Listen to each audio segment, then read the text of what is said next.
Hello dear students, आप लोगों ने कॉनकेव मिरर्स के बारे में तो अध्ययन कर लिया। बहुत सारी चीज़ें मैंने आप लोग को बताया कॉनकेव मिरर्स के बारे में। प्रॉपर्टीज आप लोगों ने देखा कि कहाँ पर रखेंगे ऑब्जेक्ट को, तो कहाँ इमेज बनेगा, किस नेचर का बनेगा, ये सब आप लोगों ने अध्ययन किया और कैसा होता है कॉनकेव मिरर। अब हम लोग देखते हैं uses of concave mirrors. Concave mirrors का उपयोग क्या है, आखिर इतना क्यों स्टडी किया गया कॉनकेव मिरर्स का। तो चलिए नोट डाउन करते हैं कॉनकेव मिरर्स के यूजेज। सभी लोग अपने अपने कॉपी कलम निकालें और बारी बारी करके एक एक करके नोट करते चले जाइए। Uses of concave mirrors, concave mirrors के उपयोग। सबसे पहला तो आपके पापा जी सुबह सुबह जो दाढ़ी बनाते हैं ना, तो वहां पर ये यूज करते हैं कॉनकेव मिरर्स का, है ना। Used as shaving mirrors by your father, है ना, used as shaving mirrors. Shaving mirrors के रूप में उपयोग में लाया जाता है। क्यों लाया जाता है? क्योंकि इमेज जो है उसमें थोड़ा बड़ा बनता है। हमारी दाढ़ी जो है ना थोड़ी बड़ी बड़ी दिखाई देती है, तो उसे बनाना आसान होता है। तो to see a large image, to see a large image of the face, image of the face, अपने चेहरे का थोड़ा बड़ा इमेज देखना होता है छोटे से मिरर में, तो हम लोग यूज करते हैं किसका? सेविंग मिरर्स में, कॉनकेव मिरर्स का। सेकंड यूज, डेंटिस्ट्स, दांत खराब हो जाए और डेंटिस्ट के यहाँ दिखलाने जाइए अपने दांतों को, तो वहां पर वो कॉनकेव मिरर का यूज करता है ना। यूज्ड बाय डेंटिस्ट्स, किसके द्वारा? तो डेंटिस्ट्स के द्वारा है, तो यूज्ड बाय डेंटिस्ट्स। डेंटिस्ट्स किसे कहते हैं? दांत के डॉक्टर को। To see the large images, to see the large images of the teeth, images of the teeth of patients, है ना। जब आपका दांत दर्द करेगा तो आप रोगी बन जाइएगा, डॉक्टर के यहाँ जाइएगा, दिखलाइएगा, तो वो आपके दांतों में देखेगा। एक डेंटिस्ट क्या यूज करता है उस समय?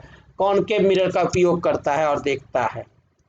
थर्ड यूज, तीसरा, रिफ्लेक्टर्स की तरह टॉर्चेज में यूज में लाए जाते हैं। यूज्ड एज रिफ्लेक्टर्स, रिफ्लेक्टर्स के रूप में आपको टॉर्च में उपयोग में लाए जाते हैं, ताकि बहुत दूर तक फोकस लाइट पड़े, है ना, बीम ऑफ लाइट दूर तक जाए। आपका गाड़ी में लगा हुआ रहता है व्हीकल हेडलाइट्स के रूप में। व्हीकल हेडलाइट्स होता है ना, गाड़ी का जो आपका हेडलाइट्स होता है, आपके कार का जो हेडलाइट्स है, आपके स्कूटर का जो हेडलाइट्स है, उसमें ध्यान से देखिए तो आपको एज ए रिफ्लेक्टर वहां पर लगा हुआ रहता है कॉनकेव मिरर की तरह, है ना, एक रिफ्लेक्टर लगा रहता है।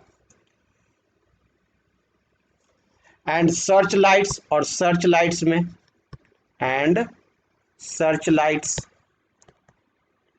क्यों? To get powerful beam of light, ताकि पावरफुल बीम ऑफ लाइट प्राप्त किया जा सके। To get powerful beam of light, lights का एक जबरदस्त हमको रोशनी प्रहार पड़े रोड पर रात्रि में, इसीलिए ये यूज किया जाता है ना। आपको डॉक्टर्स का हेड मिरर्स के में यूज्ड एज डॉक्टर्स अपने हेड मिरर्स के रूप में उपयोग में लाते हैं इसका, कॉनकेव मिरर का। टू फोकस लाइट, ताकि लाइट का फोकस किया जा सके। कमिंग फ्रॉम ए लैंप, जो लैंप से लाइट आता है वो टकराए और टकरा करके मरीज पे के वांछित जगहों पर फोकस हो सके। Lamp on to the body parts, on to the body parts, body के जिस पार्ट्स का उसको निरीक्षण करना रहता है ना, उस पर लाइट पड़े सही ढंग से, इसके लिए ये यूज किया जाता है पार्ट्स ऑफ ए पेशेंट। और ये स्पेशली जो यूज हुआ तो होता है ये ईएनटी डॉक्टर से के द्वारा यूज किया जाता है। ईक्स हो गया, आई, ईयर, नोज और थ्रोट, ईयर, नोज, थ्रोट, इन डॉक्टरों के द्वारा मोस्टली ये इसका यूज किया जाता है। ओके, तो ये आप लोगों ने देखा कि कॉनकेव मिरर्स का उपयोग। अब कुछ प्रॉब्लम्स भी देख लेते हैं। एक सिंपल सा प्रॉब्लम देखिए, मैं आपको एक छोटा सा प्रॉब्लम यहाँ पर दिखा रहा हूँ। सैंपल प्रॉब्लम 1 एग्जाम में आ जाता है। We wish to obtain an erect image of an object using a concave mirror of focal length 15 centimetres. एक कॉनकेव मिरर है। कैसा मिरर है? कॉनकेव मिरर है। क्लियर? इस कॉनकेव मिरर का फोकल लेंथ दिया हुआ है f is equal to 15 centimeter. What should be the range of distance of the object from the mirror? अब इस कॉनकेव मिरर में पर के सामने हम ऑब्जेक्ट को कहाँ पर रखेंगे? What is the nature of the image if the image larger or smaller than the object? यहाँ का क्या रहा है, ध्यान से देखिए। We wish to obtain an erect image, हमें कैसा इमेज चाहिए? Erect image of an object, object का, है ना, एक इरेक्ट इमेज चाहिए। Using a concave mirror of focal length 15 centimetre, जिसका फोकल लेंथ क्या है? 15 सेंटीमीटर है। तो इमेज हमें चाहिए कैसा? इमेज जो प्राप्त करना है वो प्राप्त करना है वो इरेक्ट, ERECT, इरेक्ट नेचर का होगा। ठीक है, और जब इरेक्ट नेचर का होगा तो इसका मतलब है कि वह इमेज मस्ट बी वर्चुअल। तो वो इमेज क्या होगा? वर्चुअल होगा। यानी वर्चुअल होगा तो इसका मतलब वो इमेज बनेगा कहाँ? वो बनेगा मिरर के बैक में, बैक ऑफ द मिरर। वो इमेज भी बनेगा हमारे को कहाँ? Back of mirror. क्लियर? यानी मिरर के बैक में जो बनता है इमेज, तो हम लोग तो जानते हैं कि कॉनकेव मिरर में वो एक ही स्थिति है जब बनता है, और वो कब बनता है? जब हम ऑब्जेक्ट को पोल और फोकस, है ना, पोल और फोकस के मध्य में कहीं पर भी रखेंगे तो इमेज हमेशा हमारे को क्या बनेगा? इरेक्ट बनेगा और वर्चुअल बनेगा, है ना। ये चीज़ तो हम लोग जानते हैं, मैंने पढ़ाया है आप लोगों को। क्लियर है? तो ये इमेज जो बनेगा वो मेरे को यहाँ बैक में बनेगा और बड़ा बनेगा। ये तो मैंने आप लोगों को पहले ही पढ़ा दिया है। और जो इमेज बनेगा वो हमारा कैसा बनेगा? इरेक्ट तो बनेगा ही, साथ में वो बनेगा वर्चुअल इमेज होगा हमारा। कैसा इमेज होगा?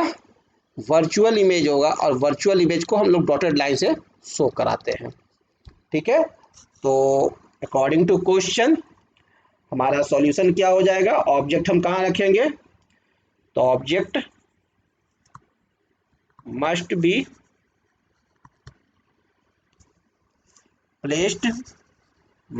placed between कहाँ? फोकस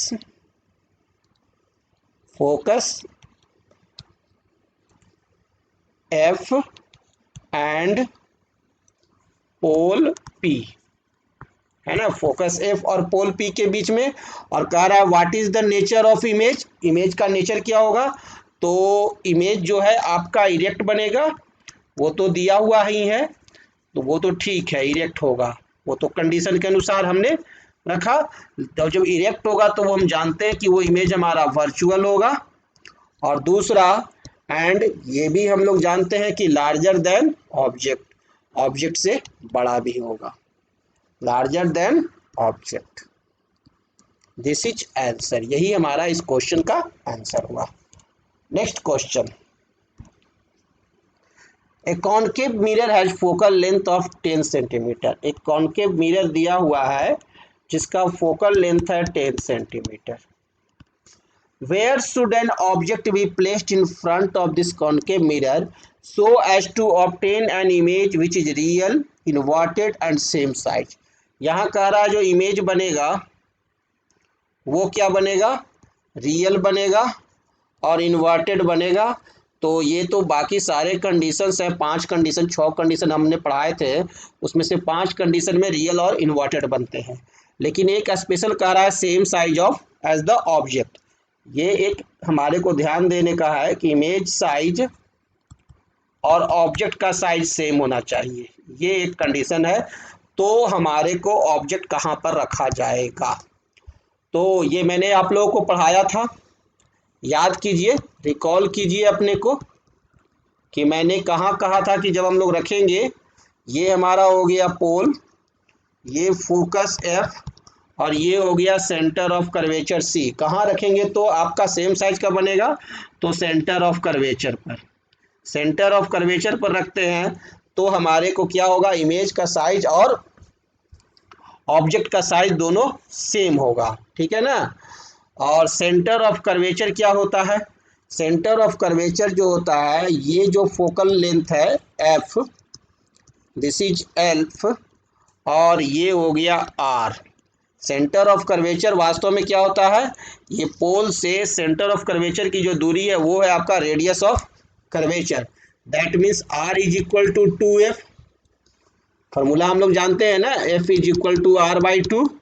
तो वहां से हम लिख सकते हैं r is equal to 2f, तो f तो दिया हुआ है 10 सेंटीमीटर, यानी 2 इंटू 10 यानी 20 सेंटीमीटर, यानी 20 सेंटीमीटर पर हम लोग ऑब्जेक्ट को रखेंगे, है ना। So be placed object at 20 centimetre from the mirror, है ना, मिरर से 20 सेंटीमीटर की दूरी पर हम लोग ऑब्जेक्ट को रखेंगे in front of mirror, mirror के फ्रंट में, है ना। ये भी लिख देते हैं, नहीं तो गुरुजी कहेंगे कि कहाँ रखा, आगे रखा कि पीछे रखा, तब तो दिक्कत हो जाएगा, नंबर काट सकता है, इसलिए मैंने फुल लिख दिया आंसर। Okay, so simple. तो ठीक है, अब हम लोग आगे नेक्स्ट चर्चा करेंगे, तो 2 मिनट का ब्रेक। Okay, thank you.